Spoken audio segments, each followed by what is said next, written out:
Oke, ini datang dari dua experience. Oke. Experience pertama adalah ketika saya mencoba nggarapi, ngerjain seorang syekh, gitu lah. Saya memberi preposisi statement dalam agama yang tidak bisa diresolve secara logika. Waktu itu saya tanya, bener nggak Tuhan Maha Adil? Statement dari agama, bener. Bener nggak setan masuk neraka? Pasti masuk neraka. Oh iya, bener, pasti masuk neraka. Bener nggak setan berkembang biak? Bener. Oke, statementnya udah ada nih. Bener nggak ada kiamat? Bener. Oke, ada 4 statement yang bersandar. Saya tabrakkan pada sebuah situasi. Kalau ada setan melahirkan 1 detik sebelum kiamat, belum sempat melakukan dosa, dia masuk surga atau masuk neraka nih? Kalau dia masuk neraka, artinya premis bahwa setan pasti masuk. Kalau dia masuk neraka, premis bahwa Tuhan adil, salah. Kalau dia kalau masuk surga, salah juga. Salah juga, karena premis katanya setan pasti masuk neraka. Nah itu kan anak ateis iseng kan, coba jawab gimana gayanya gitu. Orang iseng biasa. Terus ini jawaban dia nih yang mohon maaf ya bangsat ya, karena enggak kan.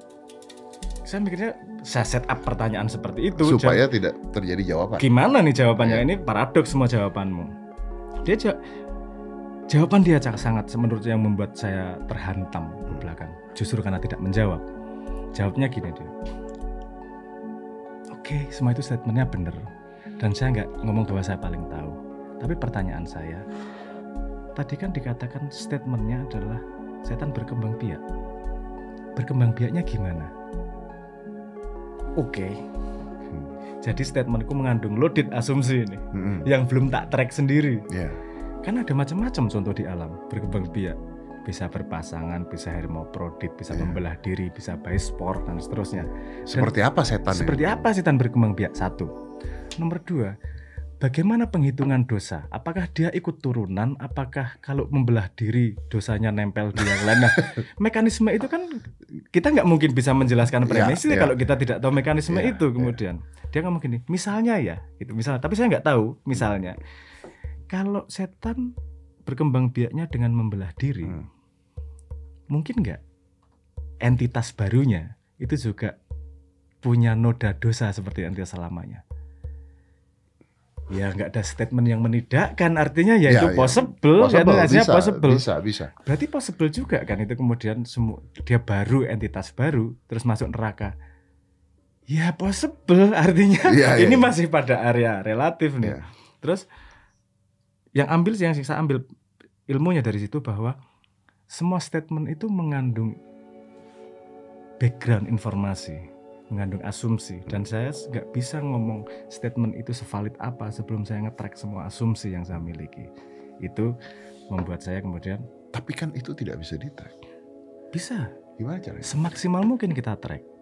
Artinya kita ini pakai teorinya itu ya. Thinking fast, thinking slow. Siapa sih? Oh ini. Daniel Kahneman. Iya, Daniel Kahneman. Dia kan mengatakan 95% lah dalam everyday life kita pakai fast thinking. Artinya kita tidak nge-track asumsi lagi. Kalau kita bisa melebarkan slow thinkingnya, artinya pada setiap yang kita lakukan itu kan deliberate. Ketika deliberate kita bisa nge-track ke belakang. Kenapa ya saya kayak gini ya? Kenapa ya saya cebok pakai tangan kiri? Itu pun ada 2 mazhab yang saling nggak tahu satu sama lain. Ada yang cebok pakai tangan kiri di depan tangan kirinya, ada yang di tangan kirinya di belakang. Itu nggak tahu mazhab A sama mazhab B saling tahu. Dan nggak cross check juga. Masa kamu ceboknya gitu. Tapi asumsi bahwa ini sebuah kebenaran.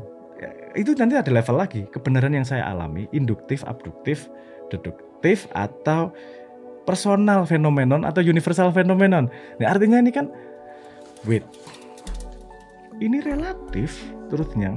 Tapi bukankah seorang syekh tersebut akhirnya menjawab pertanyaan lu dengan menunjukkan kelemahan dari string logika saya? Iya, tapi dengan open teori juga kan? Dengan open teori means itu menunjukkan limitasi kita. Ya, tapi kalau dijawab dengan open teori